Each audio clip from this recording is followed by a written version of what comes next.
In this video, we'll be looking at the overall structure and components of a typical student guide, which you'll be using in conjunction with the workshops for your Warriors to Workforce professional development curriculum.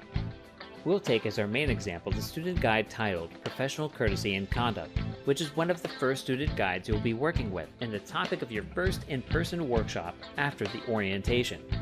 Go ahead and click on the icon for the student guide. You'll find it on your dashboard after logging into the Nova Learning Center, and also under My Courses in the left navigation. You will see the student guide home page. In the header graphic at the top of the page, beneath the student guide title, you will notice three color-coded section labels: pre-workshop assignments and handouts, workshop activities and handouts, and post-workshop assignments. Eventually, each of these sections will become visible to you on the student guide homepage, but you should be aware that sections containing activities you work with later on will often not be visible until you've completed all of the activities contained in earlier sections. Moreover, workshop activities and handouts will only become visible on the date of the workshop, and post-workshop assignments will become available according to the schedule noted at the top of that student guide's homepage.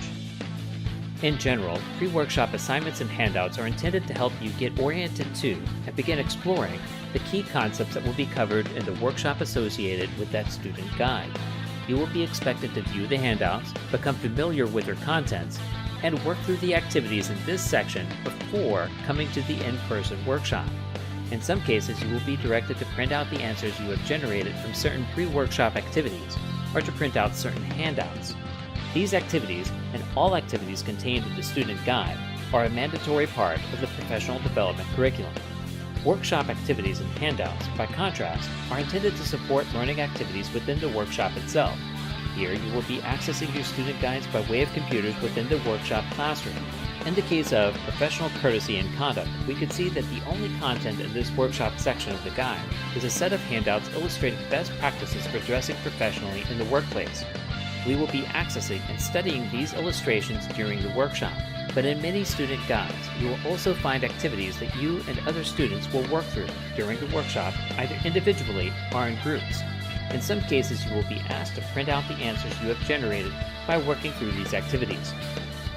Finally, post-workshop assignments are intended to reinforce and help you demonstrate your mastery of key concepts from that workshop. These activities are another crucial part of the overall professional development curriculum, and in most cases will culminate in a form containing one or more assignments that you will download, fill out, and then submit back to the student guide for the program manager to grade.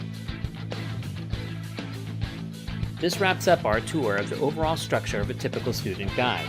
In the next series of videos, we'll look in detail how to view and download a handout from the student guide, launch and work your way through an interactive workbook activity, print or save the answers you've generated from such a workbook activity when necessary, download, fill out, and save a Word form activity, and finally, submit that Word form to the student guide for grading.